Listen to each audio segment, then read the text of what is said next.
हम स्टार्ट करते हैं अपना नया टॉपिक है सब्जेक्ट वर्ब एग्रीमेंट का। वैसे तो अपनी इंग्लिश में ऐसा कोई टॉपिक होता नहीं है। लेक्चर में बात करें तो जिन बच्चों ने अभी अभी इंग्लिश पढ़ना शुरू किया है या सीख ही रहे हैं कंसेप्ट्स को, तो उनके एग्जाम के लिए क्या हो, तो उन बच्चों के लिए ये कुछ फिक्स टाइप रूल बन जाते हैं जो एग्जाम में कुछ क्वेश्चंस को अटेम्प्ट कर सकते हैं और इन रूल्स पे डिपेंडेड हर एग्जाम में क्वेश्चन आते हैं। अगर आप ये रूल्स भी या इन चीजों को भी ठीक से पढ़ लेते हैं और अप्लाई करते हैं क्वेश्चंस पे, तो डायरेक्टली निश्चित है 101% कि आपके काफी सारे क्वेश्चन है ना, इनसे सॉल्व हो जाएंगे आपके। तो चलो बिना किसी देरी के साथ हम बेटा स्टार्ट करते हैं हमारा सब्जेक्ट वर्ब एग्रीमेंट का टॉपिक, और वो लगाओ Heidi subject verb agreement. Subject verb agreement. अब सब्जेक्ट वर्ब एग्रीमेंट हम पढ़ने जा रहे हैं तो उस टॉपिक में कुछ ना कुछ छुपा हुआ रहता है। जो भी टॉपिक पढ़ते हैं तो उसका मीनिंग ही उस तरह से होता है जिस तरह से हम आगे उसको पढ़ने जा रहे हैं, है कि नहीं। तो इसमें क्या है, देखो सब्जेक्ट, हर जो भी सेंटेंस हम डिजाइन करते हैं या आपने को फेस करने को मिलता है उसमें सब्जेक्ट मिलेगा। इस सब्जेक्ट के अकॉर्डिंग हम सेंटेंस में वर्ब यूज करते हैं और इन दोनों का जो कॉम्बिनेशन बना उसी को क्या बोलेंगे, एग्रीमेंट बोलेंगे। तो अब प्रत्येक सेंटेंस में अकॉर्डिंग टू सब्जेक्ट ही हमें वर्ब फॉलो करनी पड़ती है। तो उस फॉलो करने के काफी सारे कुछ कंसेप्ट होते हैं जो डायरेक्टली एग्जाम में मिल जाते हैं। उन चीजों को हम वन बाय वन पढ़ेंगे। तो सबसे पहले लिखो फर्स्ट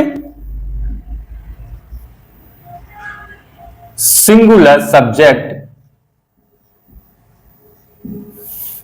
टेक्स सिंगुलर वर्ब। ये बात सब समझते हैं, सबको पता भी है, केवल लिखवा रहा हूं नोट्स के तौर पे। और दूसरी बात करूं तो क्या होता है, प्लूरल सब्जेक्ट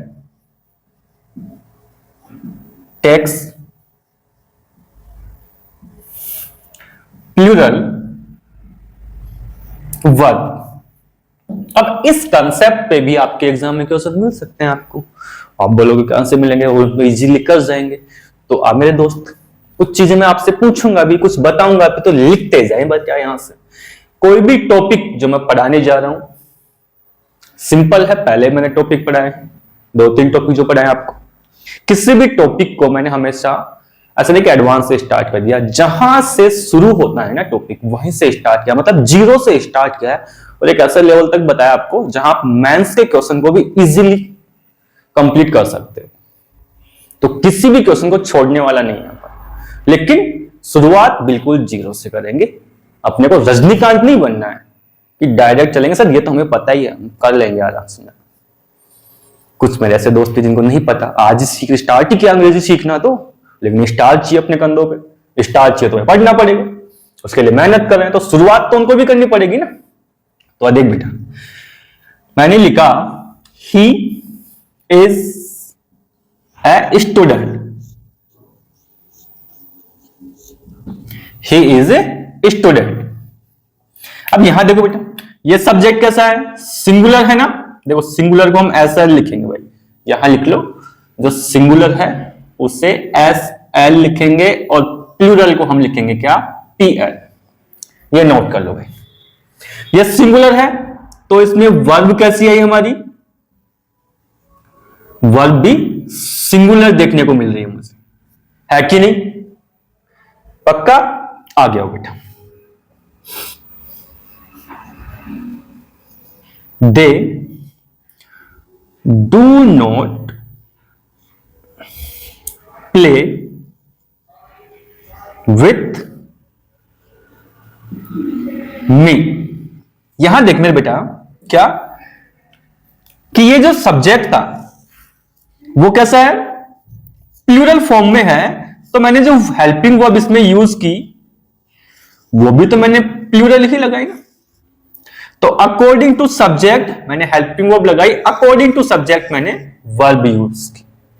अब मैं आपसे एक बात पूछूं, वो ये कि मैंने कहा आई एम ए स्टूडेंट,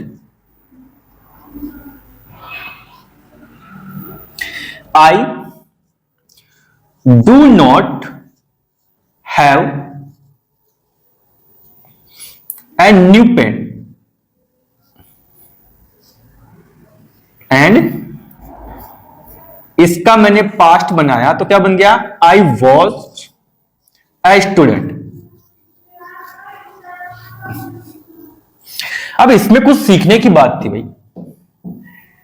और सीखने की बात यह थी कि क्या, देखो बेटा आई, यहां पे देखो मेरे बेटा, आई के साथ मैंने क्या लगाया, एम, और एम को हम क्या मानते हैं, प्लूरल, लेकिन आई जो है वो सब्जेक्टिव फॉर्म में एज ए सिंगुलर होता है, लेकिन सिंगुलर के साथ में मैंने प्लूरल लगाया। वहीं पे मैंने अगर इसकी बात की तो आई के साथ मैंने क्या लगाया, डू लगाया, जबकि ये तो क्या होता है, प्लूरल फॉर्म में होता है, और आई एक सिंगुलर सब्जेक्ट है। वहीं पे मैंने यहां देखो आई का जब यूज किया तो आई के बाद में क्या आया, वॉज, और वॉज तो सिंगुलर होता है, क्या होता है, सिंगुलर। सर यहां पे आपने क्या किया, प्लूरल वर्ब लगाई, और यहां आते ही आपने क्या कर लिया, सिंगुलर वर्ब को फॉलो किया। ऐसा क्यों किया आपने सर? इसका रीजन है, इसकी एक छोटी सी कहानी है, सुनना, बड़ी प्यारी सी कहानी है इसकी। कहानी कुछ ऐसी है कि इंग्लिश जो बनाई गई है, इसकी जो कंसेप्ट तैयार किए गए बेटा, वो तो लैंग्वेज के साथ ही तैयार हो जाएंगे। और पुरानी लैंग्वेज में बात की जाए तो लैंग्वेज में वहां पे आई के साथ में ऑलवेज प्लूरल यूज किया गया। ओल्ड ग्रामर की बात करें बहुत पहले, तो लैंग्वेज में आई के साथ में प्लूरल ही यूज किया गया, और उस प्लूरल को फॉलो करते करते उसके ग्रामर के कंसेप्ट बना दिए गए, और इसी को हमने पढ़ लिया और पढ़ा तो उसको आगे भी हमने कैरी किया। वैसा कुछ स्पेसिफिक रूल नहीं है ग्रामर में कि मैं आई के साथ में प्लूरल वर्ब ही यूज करूंगा, ऐसा कोई कंसेप्ट नहीं है, कहीं पे लिखा नहीं हुआ इस ग्रामर में। कुछ टीचर्स बोलते भी हैं कि आई के साथ प्लूरल क्यों लगाते, हम बताते हैं बेटा कोई ऐसा कंसेप्ट नहीं है। आई के साथ में प्लूरल वर्ब यूज करने का कोई भी कंसेप्ट नहीं है, केवल ओल्ड ग्रामर को फॉलो करते हुए ऐसा माना गया कि आई पुरानी ग्रामर में इसके साथ में हमने प्लूरल वर्ब यूज की, तो प्रेजेंट मॉडर्न इंग्लिश में भी हम क्या करेंगे, इसके साथ में प्लूरल ही यूज करेंगे। ओके, चलो फिर दूसरा कंसेप्ट ये देखो बेटा कि जब मैंने इसको प्रेजेंट में यूज किया, तो मैंने इसके साथ में प्लूरल लगाया। तो यहां पे आप लिख सकते हो आई को आप क्या मानोगे, प्लूरल। कब मानोगे, इन प्रेजेंट। लेकिन जैसे ही आई किस में जाता है बेटा, पास्ट में, तो इसको क्या बोल दोगे, सिंगुलर फॉर्म में यूज करोगे। कहां, इन पास्ट। ये बात आप अच्छे से याद रखेंगे। क्या कहा मैंने, फिर से रिपीट कर रहा हूं, आई को जब आप प्रेजेंट में यूज करते हैं तो उसे प्लूरल फॉर्म में काउंट करोगे। इसका मतलब ये हुआ कि इसके साथ में आप प्लूरल वर्ब यूज करोगे। देन आफ्टर आई को जब आप सिंगुलर कंसीडर करोगे तो उसके बाद में आप क्या करोगे, कब, पास्ट में इसके साथ में क्या आएगा, सिंगुलर वर्ब आएगी। ये बात आप बिल्कुल याद रखेंगे, बिल्कुल। आप इसका स्क्रीनशॉट लो, फिर मैं थोड़ा सा आगे और चलता हूं। इसका दोस्त होता है कौन, यू, तो यू का भी डिस्कशन करते हैं।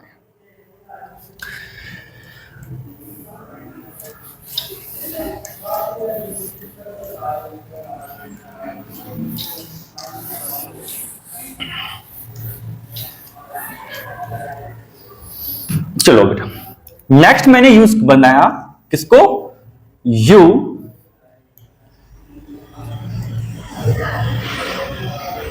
Come here. You have done your work। अब यहां देखो बेटा, यहां मुझे सिंगुलर और प्लूरल दोनों की कहानी पता नहीं है कि कौन सा सब्जेक्ट प्लूरल है और कौन सा मेरा सिंगुलर है। बट यहां मैं अपने मन में, जो मैंने अपने दिमाग में सोची बात, उस बात को सोच के अगर बात करूं तो यहां मैंने कहा भाई तू यहां पे आ, तू यहां पे आ। और इसमें मैंने कहा क्लास में, पूरी क्लास में अनाउंस करूं। अरे तुमने अपना काम पूरा किया। तो सवाल यह है कि यहां मैं प्लूरल सेंस में बोल रहा हूं, यहां सिंगुलर सेंस में बोल रहा हूं, लेकिन दोनों टाइम इसके साथ में प्लूरल वर्ब यूज की गई, दोनों टाइम पे यहां प्लूरल वर्ब यूज की। तो ऐसा क्यों? जब मैंने यू को एक बार सिंगुलर कंसीडर किया और एक बार प्लूरल, लेकिन वर्ब तो दोनों केस में आपने प्लूरल लगा दी, ऐसा क्यों किया आपने? तो बेटा धीरज रखो, इसकी एक छोटी सी ग्रामर है, तो वो ग्रामर मैं इधर बताता हूं, वैसे कोई बताता नहीं है इतना डिटेल से, आपको कोई नहीं बताएगा, यूट्यूब पे एक भी वीडियो नहीं है ऐसा जो इतना डिटेल से आई और यू को पढ़ा रहा हूं। आई और यू की पूरी हिस्ट्री बता रहा हूं मैं आपको बेटा। देखो पुराने टाइम में क्या होता था बेटा, हम अपनी लैंग्वेज में बोलते हैं तू, क्या बोलते हैं? तू, है ना। और यू का मतलब क्या होता है भाई? आप। यू का मतलब क्या होता है? आप। अब सोच के देख बेटा, ये अगर मैं किसी को बोलता हूं तो बिल्कुल भी अपनी कल्चर के अकॉर्डिंग नहीं है।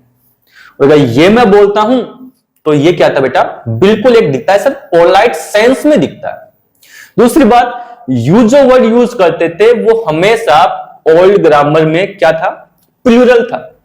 जब मैं ओल्ड ग्रामर की बात करूं, ओल्ड इंग्लिश ग्रामर की, तो यू को हमेशा प्लूरल कंसिडर किया गया।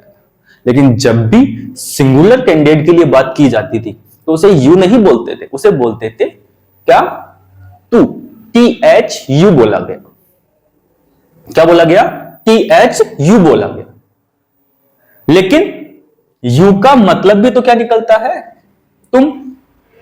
क्या निकलता है? तुम या आप, यही बोलते हैं, हाँ या ना।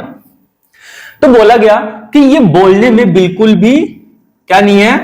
पोलाइट नहीं दिखाता, सभ्य नहीं है, संस्कृति के अकॉर्डिंग नहीं है, और इसे बोलना ठीक नहीं लगता, इसीलिए इसे क्या कर दिया गया? हटा दिया गया और यूज किया गया किसे? तू के प्लेस पे यू को। लेकिन ये तो क्या करता था? सिंगुलर वर्ब लेता था, ये क्या लेता था? प्लूरल वर्ब लेता था। तो दोनों जगह पे यू को ही लिया गया, लेकिन उससे हुआ क्या कि यू पहले प्लूरल वर्ब ले रहा था, तो वर्ब जो ले रहा था ना वो ही रखी गई, क्योंकि हम इस चीज को कभी भी आइडेंटिफाई नहीं कर सकते कि आपने सिंगुलर कैंडिडेट की बात की या प्लूरल कैंडिडेट की बात की है। सामने खड़ा हूं तो पता है मुझे, अगर नहीं हूं पीछे से हूं तो कोई पता ही नहीं है मुझे मैंने किसकी बात की। तो इसी के चलते बोला कि चलो सब्जेक्ट तो आप यू ले लो, जिसका मतलब आप निकल जाएगा, लेकिन जो वर्ब है वो हमेशा आपको क्या करनी पड़ेगी? प्लूरल ही लेनी पड़ेगी। तो यू सिंगुलर भी होता है और प्लूरल भी होता है। अब सिंगुलर क्यों होता है? कि आपने तू के प्लेस पे इसको यूज किया, ओके। तो प्लेस तो इसका दे दिया इसे, लेकिन वर्ब आपको ऑलवेज कैसे लेनी पड़ी? प्लूरल। अब समझ में आया होगा कि इसके साथ में हम सिंगुलर वर्ब क्यों नहीं यूज करते, जबकि कैंडिडेट सिंगुलर के लिए होता है और कैंडिडेट प्लूरल के लिए भी ये यूज होता है। चलो ये दोनों कहानी आपको समझ में आई होगी, समझो इस बात को, सोचो इन चीजों को।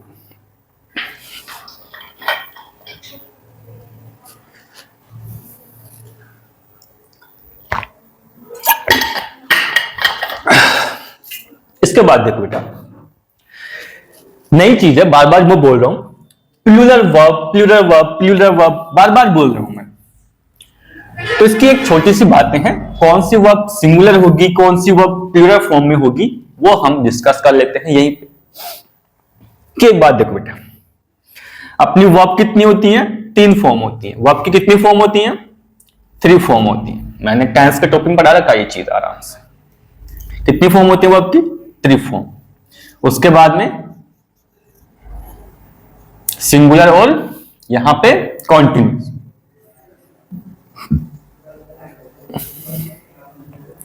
यहां देखो बेटा, फर्स्ट फॉर्म जैसे मैंने लिखा गो, यहां वेंट, गॉन, गोज, और ये गोइंग। ये फर्स्ट फॉर्म प्लस आईएनजी है ना, और ये वर्ब की फर्स्ट फॉर्म प्लस एस या ईएस, और यहां पे ये वर्ब की फर्स्ट फॉर्म। बेटा एक बात याद रखना, जब भी आपको क्या मिले? वर्ब की फर्स्ट फॉर्म में एस या ईएस मिलता है तो ये मानना कि वो क्या है, सिंगुलर फॉर्म। तो यहां लिख लो वर्ब की फर्स्ट फॉर्म प्लस एस या ईएस, इसी को हम क्या बोलते हैं, सिंगुलर फॉर्म। लेकिन इस एस और ईएस यानी कि ओनली वर्ब की फर्स्ट फॉर्म अगर क्वेश्चन में आपको सेंटेंस में दे रखी है तो आप इसे क्या बोलोगे, प्लूरल। प्लूरल वर्ब बोलते हैं इसको, क्या बोलते हैं, प्लूरल वर्ब या प्लूरल फॉर्म। ये बात याद रखना। अब मैं इसको आगे लेके नहीं जाऊंगा क्योंकि ये कहानी कैसे कैसे बनी हुई है वो आपको मैंने कंप्लीट एक्सप्लेन कर रखी है। अगर किसी को समझना है तो वो इंट्रोडक्शन में जाके पढ़ सकता है, टेंस का इंट्रोडक्शन जहां पे है। ठीक है, इसके बाद में मैं आगे इस कंसेप्ट को लेके चलूं तो डस्टर का है ये रहा भाई। तो याद रखेंगे इस बात को, वर्ब की फर्स्ट फॉर्म में एस और एस मिलता है तो सिंगुलर फॉर्म बोलेंगे, और वर्ब की first form only first form मिलती है तो उसे प्लूरल बोलेंगे, है ना। कभी भी अगर प्लूरल सब्जेक्ट के साथ में आपको क्या मिले, वर्ब की फर्स्ट फॉर्म के साथ एस या ईएस मिलता है तो आप उसे गलत मानेंगे, लाइक दिस। कैसे? तो देख बेटा, दे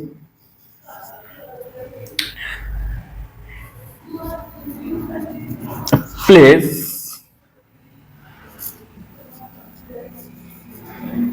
फुटबॉल विथ अस। देख बेटा, ये क्या है, प्लूरल सब्जेक्ट, और ये वर्ब कैसी लगा दिया आपने, सिंगुलर।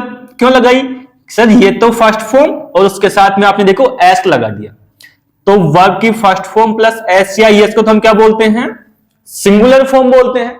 तो प्लूरल सब्जेक्ट के साथ तो क्या आना चाहिए, प्लूरल। तो ये नहीं आएगी, इसकी जगह पे क्या आएगा बेटा, प्ले आएगा। ऐसे कंसेप्ट बार बार एग्जाम में देखने को मिलते हैं, छोटी छोटी चीज, पर हम उन्हें इग्नोर कर देते, ध्यान नहीं होता ना अपने को, तो नोटे रखा ना हो, पढ़ते कहां, लिया आपने इसका स्क्रीनशॉट। चलो बेटा आगे देखो, भाई जब भी क्लास में बैठो ना तो बिल्कुल शांति के साथ में, नोट्स बाद में बनाया करो, पहले क्लास को ध्यान से सुना करो पूरी को, क्योंकि पढ़ोगे भी साथ साथ नोट्स भी बनाओगे ना, दोनों चीजें नहीं होती बेटा। बचपन में सुना होगा, दोनों हाथों में लड्डू लेके चलना खतरे की निशानी होती है बेटा।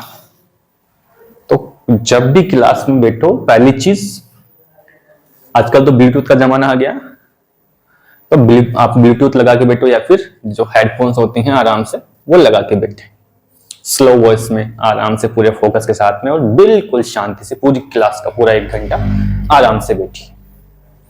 उसके बाद में आप क्या करेंगे, वरना दोबारा क्लास में बैठो और फिर नोट्स बनाओ। उसका फायदा क्या हुआ, रिवीजन भी हो गया, नोट्स भी तैयार हो गए, क्योंकि हम बाद में क्लास को लिख तो लेते हैं फिर रिवाइज नहीं करते, तो दोनों चीजें साथ के साथ हो गई। फिर आप अदर क्लास से ले सकते हैं, याद हो चुका है आपको। प्रैक्टिस मैं खुद करवाऊंगा इन चीजों की। चलो बेटा लिखो इसके बाद में आगे। अब देखो बेटा, दूसरा कंसेप्ट अगर मैं बात करूं, एक टॉपिक मैं नंबर नहीं डालूंगा, आप डाल लेंगे। एक टॉपिक मैंने पढ़ा दिया, दूसरा टॉपिक मैंने स्टार्ट किया है। अपनी 2 ऐसी वर्ब हैं, और वो दोनों वर्ब कौन कौन सी, एक तो होती है नीड, एक होती है कौन, डेर। पहली कौन है, नीड, और दूसरी कौन सी है, डेर। ये दोनों वर्ब ऐसी हैं जो एज ए हेल्पिंग वर्ब भी सेंटेंस में आती हैं और एज ए मेन वर्ब भी सेंटेंस में आती हैं। ये कब हेल्पिंग वर्ब के तौर पे सेंटेंस में आएंगी, कब मैन वर्ब के तौर पे सेंटेंस में आएगी, और ऐसे इनके ऊपर देना क्वेश्चन करवाऊंगा आपको एग्जाम में आए हुए। आप बोलोगे सर ऐसा देखते टिक मारोगे, है ना, एग्जाम में मार्कर ये इन पे बहुत सारे क्वेश्चन आते हैं। तो बेटा लगाओ अपनी हेडिंग नीड और लिखो अपना टॉपिक। नीड का 2 टाइप से सेंटेंस में यूज हो रहा है बेटा। कैसे, लिखो पहला एज ए, ओए होए होए, main verb, and second as a helping verb. 2 form में आ रही बेटा। ये मैन वर्ब के तौर पे जब भी सेंटेंस में आती है तो क्या दिखाती है, आवश्यकता, किसी चीज की आपको जो जरूरत है, रिक्वायरमेंट है, उस चीज को दिखाता है। कब? जब ये हेल्पिंग वर्ब के तौर पे सेंटेंस में आती है, तो ये चीज डायरेक्ट दिखाती है। हालांकि यहां पे भी आपको ऐसा ही मीनिंग देखने को मिलेगा, लेकिन ये उसमें दिखता नहीं है, उसमें दिखता नहीं है। कैसे? देख मेरे बेटा, मैंने लिखा दे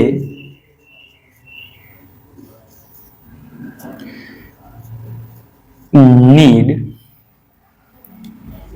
ए न्यू बुक। देख बेटा, बड़ा प्यारा है तू। क्या है? बड़ा ही प्यारा है बेटा। ये सब्जेक्ट आ गया, ये तो क्या है? सब्जेक्ट। और वो भी कैसा? प्लूरल। कैसा है? प्लूरल। प्लूरल सब्जेक्ट के बाद में क्या आ गया? वर्ब। क्या आ गया बेटा? वर्ब आ गया। और वो भी कैसी? प्लूरल। तो मैंने आपको कही थी अभी थोड़ी देर पहले, क्या कहा था? प्लूरल सब्जेक्ट के साथ में बेटा हम क्या लगाते हैं मेरे मुन्ना? प्लूरल वर्ब लगाते हैं। वर्ब की फर्स्ट फॉर्म में अगर एस और ईएस नहीं दिखता है हमें, तो वो क्या मानी जाती है? प्लूरल मानी जाती है कि नहीं?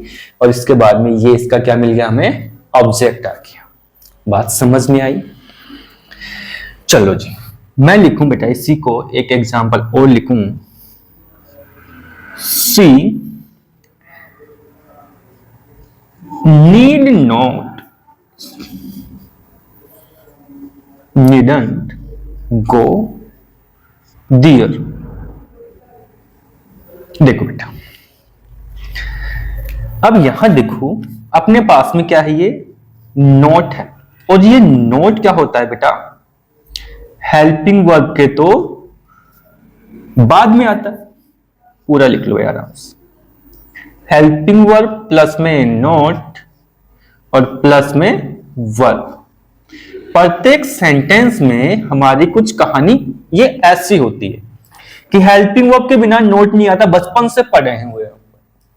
और नोट हमेशा मैन वर्ब के पहले आता है, क्योंकि नोट की अगर पार्ट ऑफ स्पीच की बात की जाए तो वो एडवर्ब होती है, और एडवर्ब मैन वर्ब के पहले ही मिलती है कि नहीं? ये बात समझ में आई होगी आपको। लेकिन हम तो बचपन से पढ़ते हैं सर कि हेल्पिंग वर्ब के बाद में कौन आता है? ये वाला बबुआ, इसको बोलते हैं नोट। तो सर अगर ये नीड के बाद में आया तो सर ये तो नोट, इसका मतलब ये क्या हुआ बेटा? नीड क्या है? Helping verb. इस वाले सेंटेंस में नीड क्या है? Helping verb. किसकी वजह से पता चला आपको ये बात? इस नोट की वजह से, क्योंकि नोट कभी भी सेंटेंस में यूज किया जाता है तो वो हेल्पिंग वर्ब के बाद में आता है। और अगर नीड के बाद में अगर ये आया है तो इसका मतलब है ये क्या है? नीड क्या इस सेंटेंस में? हेल्पिंग वर्ब है। क्या है? Helping verb. पहली बात समझ में आई। इसीलिए आप बचपन से पढ़ते आए हो modals shall, should, can, could, will, would, may, might और to, had to, have to, had to, ये पढ़े हैं। लेकिन इन सब में नीड और डेड को भी इंक्लूड किया गया। तो ये नीड को हम मॉडल्स में क्यों बनाते हैं? इस वजह से कि इसके बाद में हम नेगेटिव साइन जो नोट होता है वो यूज कर सकते हैं। पहली बात समझ में आई सबको? चलो, अब सिंपल सी कहानी है। सर ये तो नेगेटिव सेंटेंस है, ये तो क्या है? इसका नेगेटिव सेंटेंस है, तो इसका अफर्मेटिव क्या बनेगा? तो लिखो यहां पे क्या बनेगा अफर्मेटिव?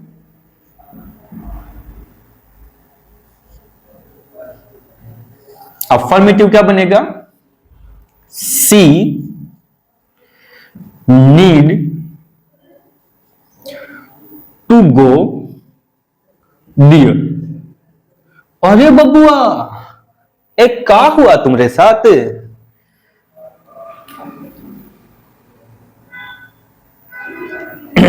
बनना तो क्या चाहिए इसका? सर यहां से नोट हटाएंगे। चलो मैं थोड़ा सा कुछ और लिखता हूं, इधर से इधर आएगा। सी नीड गो डियर। सी नीड गो दियर, बनना तो क्या चाहिए, ये वाला, कि सिर्फ हेल्पिंग वर्ब अगर नीड है तो नोट हटा दिया जाए इसमें से, तो नोट हटा दिया मैंने, तो ये क्या बन गया, सेंटेंस। बट ये क्या है बेटा, बिल्कुल हमारा क्या है, रॉन्ग सेंटेंस। यहां क्या होना चाहिए, सी नीड्स टू गो दियर। खुजली हुई टाट में, इधर देख नालायक, टाट में खुजली हो रही तेरे मुन्ना, यहां देख, अब इसकी पार्ट ऑफ स्पीच चेंज हो गई। यहां पे ये किस फॉर्म में आया, मैन वर्ब की फॉर्म में आया है। किस फॉर्म में आया, मैन वर्ब के। कैसे पता चला कि अकॉर्डिंग टू सब्जेक्ट आपने क्या लगा दिया, यहां पे एस लगा दिया। इट मींस वर्ब की फर्स्ट फॉर्म में एस या ईएस मुन्ना। तो याद, दूसरी मैं इससे पहचान सकता हूं, किससे, टू से। अगर टू कभी हेल्पिंग वर्ब के बाद में नहीं देखा आपने, मैन वर्ब के बाद ही देखने को मिलता है बेटा। किसके बाद देखने को मिलता है, मैन वर्ब के बाद ही देखने को मिलता है। और अगर मैं दूसरी, एक चीज तो मिल गया, ये मैन वर्ब नहीं होती तो यहां टू नहीं लगा था।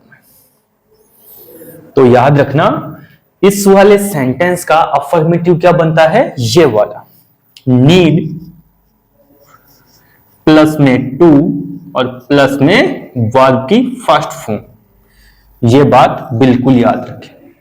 अगर इसमें कोई चेंज होता है तो आप उसे गलत मानेंगे, और इसको भी याद रखेंगे। नीड, नीडंट प्लस में वर्ब की फर्स्ट फॉर्म, ये नेगेटिव सेंटेंस में आएगा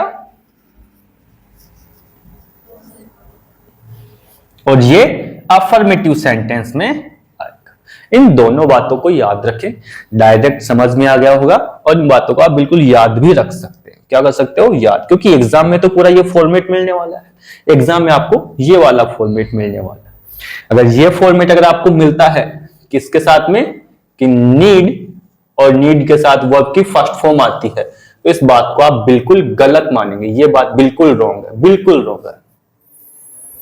इस वाले सेंटेंस का आप अफर्मेटिव बनाओगे तो बेटा क्या बनना चाहिए, नीड के बाद टू आना चाहिए और टू के बाद में वर्ब की फर्स्ट फॉर्म आनी चाहिए। ये बात बिल्कुल याद रहेगी आपको। चलो इसका स्क्रीनशॉट ले सकते हैं आप, लिया आपने। अब आगे देखो बेटा, इसके बाद में आपकी दूसरी वर्ब है, और वो क्या है, वर्ब डेर।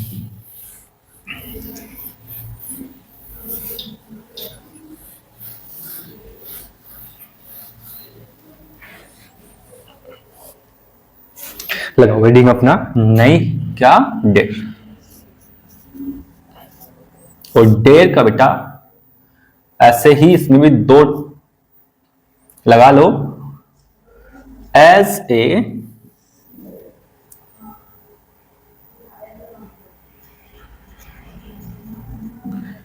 मैन वर्ब और एज ए हेल्पिंग वर्ब। यहां मैन वर्ब के तौर पे जब आएगी तो क्या होगा बेटा, हिम्मत। क्या आएगा, हिम्मत। बचपन में हमने ट्रुथ और डेयर बहुत खेला है, खूब खेला है ना। कभी भी ट्रुथ नहीं लेंगे, क्या लेंगे हम, हमेशा डेयर को ही फॉलो करते हैं। क्यों करते हैं, अरे पूरा काला चिट्टा बाहर निकल के आएगा, ट्रुथ पे ले लिया तो, है ना। कहां कहां घूम के आया, किस किस के साथ घूम के आया, सारी कहानी बोल दी जाएगी। मजबूरी भी है, फिर बताना भी पड़ेगा सारी बात, है कि नहीं। बड़ी ढक्कन वाली कहानी बन जाएगी कि डेयर हमने ना लिया तो। ट्रुथ ही लेते हैं अपन बचपन से, लेते हैं नहीं लेते, अरे कुछ तो बोलो। चलो आप इसकी कहानी पढ़ते हैं डेयर की। ही डेयर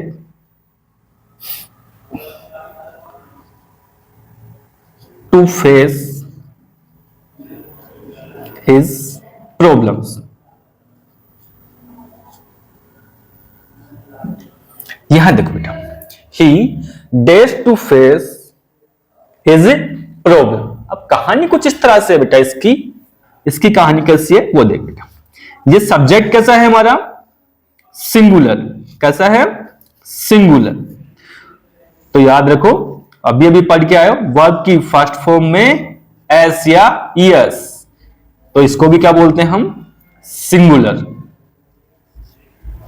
क्या बोलते हैं, सिंगुलर बोलते, तो सिंगुलर सब्जेक्ट के साथ में सिंगुलर वर्ब यूज किया आपने।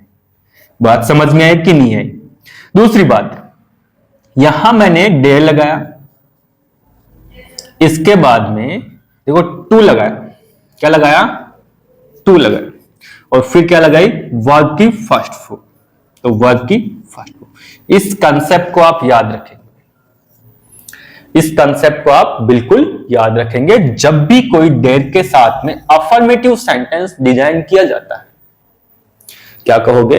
डेयर के साथ में अगर कोई अफर्मेटिव सेंटेंस डिजाइन करते हैं तो कुछ वो इस फॉर्मेट में आएगा। दूसरा,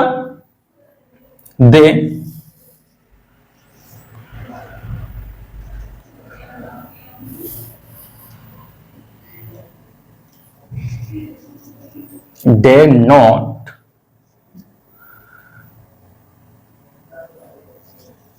गो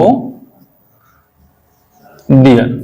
अब होती है ना, चाहने तो खुद करके आए हो, पप्पा के सामने जाने की हिम्मत नहीं होती, पप्पा के जूते पड़ेंगे ना, और तो पहले सारी बातें बताएं, वो तो ब्रह्मा जी होते हैं अपने घर के, ब्रह्मा जी को तो सारा ज्ञान पता है ना, क्या क्या झोल झपाटे करके आए। यहां देख बेटा, देख के साथ में आपने क्या लगाया? डेयर लगाया, लेकिन जब मैं इसका क्या करूंगा? अफर्मेटिव बनाऊंगा ना, क्या बनाऊंगा? अफर्मेटिव। तो क्या बनना चाहिए मेरे पास में? यहां जनरली हम किसको फॉलो करते हैं? तो दे डेयर गो डियर, ये होना चाहिए नहीं होना चाहिए? लेकिन ये सेंटेंस हमारा क्या होता है? बिल्कुल गलत माना जाएगा। क्यों? क्योंकि दो दो वर्ब एक साथ काहे आई रे बबुआ, है कि नहीं? अरे काहे आई, नहीं आनी चाहिए ना।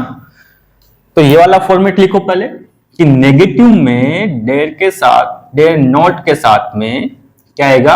वर्ब की फर्स्ट फॉर्म आएगी। क्या आएगी? First form of verb. इस कंसेप्ट को आप याद रखेंगे। लेकिन इस वाले सेंटेंस का जब आप अफर्मेटिव बनाओगे तो क्या बनना चाहिए? दे डेयर टू गो दी। क्योंकि अभी अभी आप थोड़ी देर पहले कुछ सीख के आए मेरे मुन्ना, मेरे लाडो। क्या सीख के आए? कि यहां डेयर के बाद में हम क्या पढ़ेंगे? टू लगाएंगे, और फिर क्या लगाएंगे? वर्ब की फर्स्ट फॉर्म। घूम फिर के हमारा ये वाला कंसेप्ट ही वापस आ गया। आया कि नहीं आया? तो इस कंसेप्ट को और इस वाले कंसेप्ट को ध्यान रखेंगे। अगर नेगेटिव में आ रहा है तो कुछ ऐसा आना चाहिए, अगर अफर्मेटिव में आ रहा है तो कुछ ऐसा आना चाहिए। लेकिन लेकिन लेकिन सुनो सुनो सुनो, क्या सुनाऊं? अगर मैं इस वाले सेंटेंस का, इधर बना लेते हैं बेटा, इसकी बात कर लें, तो इस पे आ जाए बेटा। अगर मैं इसका अगर नेगेटिव बनाऊं तो क्या बनेगा मुन्ना? इसका नेगेटिव क्या बनेगा? He does not dare to face his problem. होए होए होए बबुआ, ये मुन्ना, ये कहानी ध्यान से देख इस चीज को। झोल झपाटा तेरा पकड़ा गया। झोल झपाटा कुछ ऐसा था, इस वाले सेंटेंस का आप अफर्मेटिव क्या बनाओगे? ये बनाओगे जो आपने पीछे पढ़ा। लेकिन अगर आपको कोई कहे कि इस वाले सेंटेंस का आप क्या कीजिए? नेगेटिव बनाओ, तो ये नहीं बनाओगे। क्या बनाओगे? ये वाला बनाओगे। तो समझ में आया? झोल बहुत तगड़ा है। क्या मैं तेरे जैसा बन सकता हूं, लेकिन तू मेरे जैसा नहीं बन सकता। कहानी कुछ ऐसी है क्या कि ये इसके जैसा भी बन सकता है और अपने जैसा भी रह सकता है। समझ में आया? लेकिन ये यहां नहीं आ सकता बाबू। इसका नेगेटिव क्या बनेगा? ये, और इसका अफर्मेटिव क्या बनेगा? ये। तो अफर्मेटिव सेंटेंस तो दोनों जगह सेम है, लेकिन अगर मैं इसका नेगेटिव बनाऊंगा तो मुझे ये बनाना पड़ेगा, ये कभी नहीं बनाऊंगा। इन दोनों बातों को याद रखेंगे। बड़ी आसान सी चीजें हैं, कुछ डिफिकल्ट मैंने आज बताया नहीं, बहुत ही इजी चीजें बताई हैं कि सिंगुलर वर्ब के साथ में सिंगुलर कैसे आता है, आई प्लूरल कैसे माना जाता है, यू को सिंगुलर प्लूरल मानते हैं लेकिन वर्ब हमेशा प्लूरल यूज करते हैं, ऐसा क्यों होता है? वो कहानी मैंने आपको समझाई है, सुनाई है। इन कहानियों को समझने की कोशिश करना, सुनना, आराम से बैठ कर नोट्स बनाना और फिर आगे की क्लास लेना। तो आप ये पढ़िए, तब तक मस्त होके फिर अगले लेक्चर में मिलते हैं नए कंटेंट को लेके, अच्छी अच्छी चीजों को लेके पढ़ेंगे। और पढ़िए मन लगा के, है ना, बेवकूफ डखनों की तरह टाइम पास तो करना नहीं है तुम्हें। तो चलो मिलते हैं फिर अगले लेक्चर में, तब तक के लिए बाय।